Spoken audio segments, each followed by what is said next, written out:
இந்த ரகத்துக்கு பேர் வந்து மிளகு சம்பான்னு பேர். என்ன காரணம் இதுக்கு மிளகு சம்பான்னு பேர் வந்ததுன்னா, மிளகு மாதிரி இருக்கும் இதனுடைய அரிசியினுடைய அமைப்பு.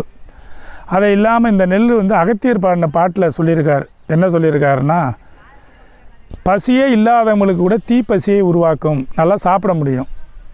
அடுத்து தீராத நோய் உள்ளவங்க கூட இந்த அரிசியை சாப்பிட்டா நோய் தீரும் அப்படின்னு அகத்தியர் பாடலில் வந்திருக்கு.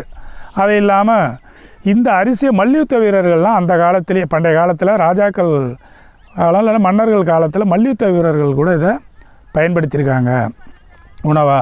அப்போ அகத்தியர் சொல்லியிருக்காருன்னா இது ரொம்ப பெரிய பாரம்பரியமான ஒரு நெல் அப்படிங்கிறது வந்து நாம் உணரணும் அப்படின்னு நான் நினைக்கிறேன்.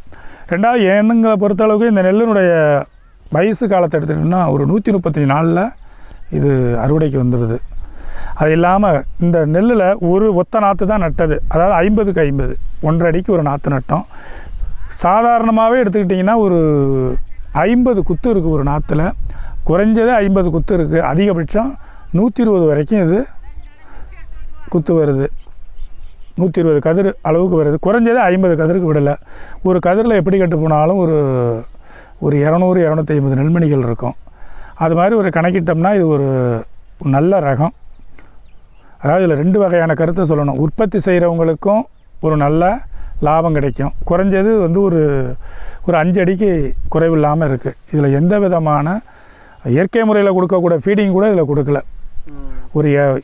இந்த ரகத்துக்கு பொதுவாக இயற்கை விவசாயம் தான் நாங்கள் பண்ணுறோம். அந்த இயற்கை முறையில் கொடுக்கக்கூடிய சாணம், கோமியம் இதை கூட நாங்கள் இதில் அதிகமாக கொடுக்கல. மொத்தமே இந்த ஏரியாவுக்கு வந்து ஒரு ஏக்கருக்கு ஒரு 300 கிலோ விதம் தான் சாணத்தை கொடுத்தோம். அதில் இந்த 120 குடிங்கும்போது அதிகபட்சம் ஒரு 100 கிலோ தான் இருக்கும். ஆனால் இதில் ஒரு பெரிய ஒரு நல்ல ஒரு இது என்ன பண்ணோம்னா, இந்த வயலில் வைக்கலை, அப்படியே இந்த வயல்லையே கொடுத்துட்டோம். 1 மாதம் இதை பழஞ்சேறு பண்ணி போட்டிருந்து நட்டோம், அவ்வளோதான். வேறு எந்த விதமான இயற்கை உரத்தையுமே இதுக்கு கொடுக்கல. அதனால் இது ஒரு சிறந்த ரகம். எல்லோருமே இதை விரும்பி சாப்பிட்டாங்கன்னா, இந்த அகத்திய முனிவர் சொன்னது மாதிரி தீப்பசியை உருவாக்கும்.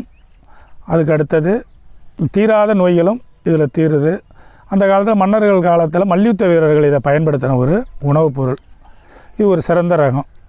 எல்லோருமே இதை உற்பத்தி பண்ணலாம், எல்லாருமே இதை வாங்கி சாப்பிட்டா நல்லாயிருக்கும்.